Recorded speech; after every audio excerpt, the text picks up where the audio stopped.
Hey guys, Gaston with Rough Country. Today we're taking a look at our 2.5-inch lift for the Jeep JL. Lift kits and wheels and tires go hand in hand. This kit allows you to run a 35-inch tall tire, which we have right here. This is a Nitto Ridge Grappler, which is an aggressive all-terrain tire, so you get the best of both worlds.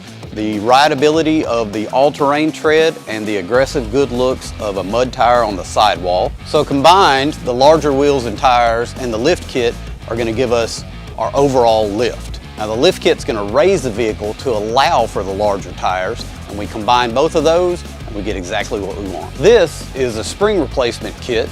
We offer this kit as a spacer kit, and if you're just going for a look with very mild off-roading, you can use that kit. But I recommend the spring replacement kit if you plan on doing any serious off-roading and are looking for a great kit to build on.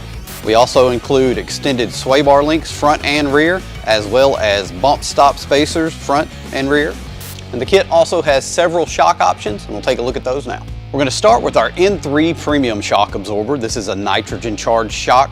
It is a great choice. It is going to be our entry-level shock, but you can't go wrong with it. It's going to give you a ride as good or better than factory. From there, we level up to the M1. This is a monotube shock. So we make sure that the oil and the nitrogen are completely separated. There's no cavitation. This is a brushed body. It also mounts inverted for a great look. Our next tier is going to be our V2. Now this is also a monotube shock. It takes all the best features from the M1 and upgrades them to an aluminum housing for better heat dissipation, billet ends. This also mounts inverted and looks great. And last but certainly not least is the ultimate, our Vertex shock. This is a reservoir shock, so it's going to keep the fluid in a separate reservoir, keep it nice and cool. It's got an aluminum body, a massive piston and shaft. And not only that, it is fully adjustable with 8 different positions, so you can dial in the perfect ride for your ride.